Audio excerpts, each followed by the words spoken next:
À la limite des communes de Saint-Uze et de Beau-Semblant dans la Drôme, l'A7 a cette fois un obstacle géologique à franchir, le col du Grand Bœuf, où elle culmine à 323 mètres d'altitude.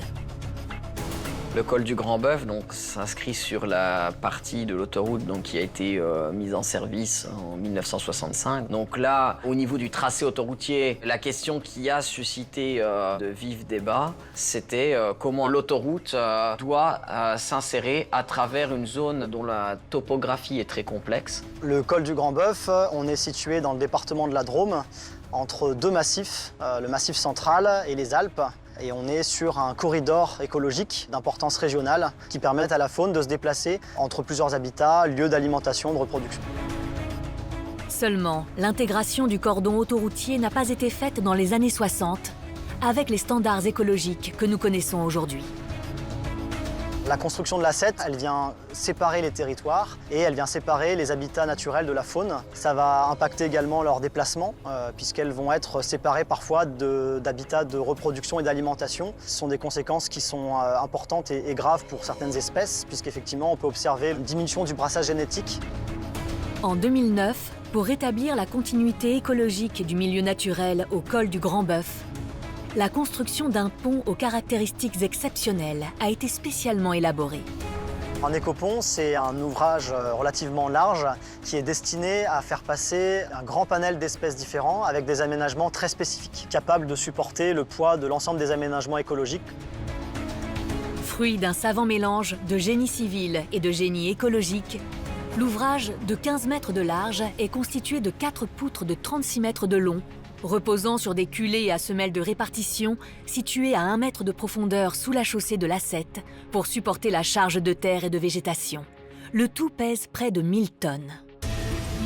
Ce pont il est particulier car il a des aménagements dédiés à la faune sauvage. Le premier, ce sont les panneaux occultants qui sont destinés à protéger de l'éblouissement des phares des voitures et pour atténuer un peu le bruit de l'autoroute. On va retrouver également un andin de pierres et de roches destiné au passage des micro-mammifères et des reptiles qui ont besoin de se déplacer à l'abri de leurs prédateurs.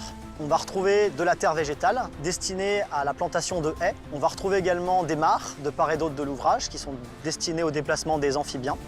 L'ouvrage, une fois construit, est laissé au repos plusieurs mois avant de pouvoir étudier son efficacité. Le comportement de la faune a pu être observé lors de suivis qui ont été réalisés avec des pièges photographiques sur l'ouvrage, que ce soit des chevreuils, des renards, des blaireaux, des fouines. C'est très efficace, ça fonctionne très bien et on peut observer des comportements d'animaux qui se nourrissent, qui se reposent sur l'ouvrage. Aujourd'hui, les protocoles scientifiques de suivi de déplacement des espèces ont démontré l'efficacité de cette construction. Elle a permis à des centaines d'animaux de traverser l'autoroute pour se reproduire.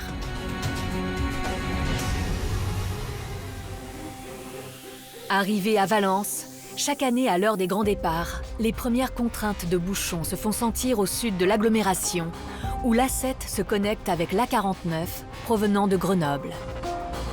C'est aussi l'endroit où est installé le PC de sécurité de l'A7, car tous les enjeux de l'exploitation y sont exacerbés.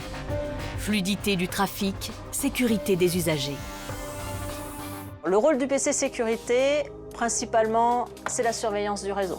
Pour couvrir l'autoroute A7, nous avons 2 PC sécurité, donc un PC sécurité à Valence et un PC sécurité à Orange, qui représentent 30 opérateurs. Nous avons également 250 caméras, ce qui représente à peu près une caméra au kilomètre. Et puis nous avons tout un panel d'outils également qui nous permettent d'effectuer cette surveillance et d'être très réactifs lorsqu'un événement se produit. Oui, je t'écoute. Oui, Christophe, c'est terminé, l'enjeu leader a été évacué. Ok, bien reçu, j'éteins les panneaux. Les opérateurs, lorsqu'il y a un événement, leur rôle, c'est d'agir très rapidement, notamment faire intervenir le patrouilleur pour qu'il aille se mettre en protection de l'événement, pour les gens qui arrivent et qu'il n'y ait pas de risque de suraccident. Ensuite, ils vont devoir faire intervenir les secours. Donc en fait, ils vont être au cœur de la remontée de l'information de ce qui se passe sur l'autoroute et on va diffuser immédiatement cette information sur nos panneaux à messages variables et la radio, donc radio Vinci Autoroute 107.7. Actuellement, l'attention des opérateurs se porte sur le secteur nord de Bourg-lès-Valence, une zone particulièrement accidentogène où d'importants travaux sont en cours. Le pont sur lequel passe l'autoroute A7 pour franchir la nationale 7 au kilomètre 66 est très sollicité.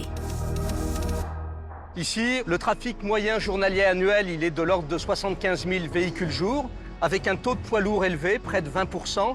Et puis surtout, on connaît des pics estivaux importants, avec le déplacement des vacanciers. Et là, on peut atteindre des trafics journaliers de 180 000 véhicules par jour. Le trafic est important, donc forcément nos ouvrages d'art sont mis à rude épreuve, d'autant plus qu'ils sont anciens. Depuis quelques années, les contrôles effectués sur l'ancien ouvrage ne permettaient plus de révéler précisément son état de santé. Une situation préoccupante pour un pont de 60 ans. Ici, l'autoroute A7 franchissait la route nationale 7 par un pont qui a été construit en 1963. C'est une époque où on expérimente, où on développe cette technique des bétons précontraints sur les grands axes autoroutiers. Dans cette dalle, on va avoir des câbles qui vont circuler à l'intérieur de l'ouvrage, qui vont faire comme un plat de spaghettis. C'était une conception innovante qui permettait de diminuer l'épaisseur de la dalle de l'ouvrage. Et donc ça, c'était intéressant, c'était une source d'économie et on l'imaginait à l'époque de durabilité de l'ouvrage. Seulement, ce sont précisément de ces renforts métalliques que les problèmes peuvent provenir. Lorsque le béton est trop poreux ou que l'enrobage est insuffisant, l'eau pénètre dans l'ouvrage et les renforts métalliques s'oxydent. La solidité de l'édifice est alors compromise. Cet ouvrage qui a 60 ans, on a constaté qu'il commençait à avoir des pathologies, un vieillissement classique, mais qui allait nécessiter de nombreuses interventions pour le maintenir en l'état. Et on a fait ce choix à un moment donné de le remplacer complètement plutôt que de multiplier les interventions sur l'ouvrage qui auraient gêné la circulation, qui auraient été coûteuses. Mais comment procéder pour remplacer un pont sur une section d'autoroute aussi fréquentée sans risquer de paralyser toute la région pendant plusieurs mois et fragiliser son économie? La principale contrainte de ce chantier, c'est de maintenir la circulation. Et pour ça, nous avons fait le choix de construire un ouvrage provisoire à côté de l'ouvrage existant sur lequel on a basculé la circulation. Un chantier colossal qui va s'étaler sur plus de 3 ans, coincé entre l'A7, la Nationale 7 et la voie ferrée. Pour le mener à bien, 4 étapes ont été minutieusement préparées.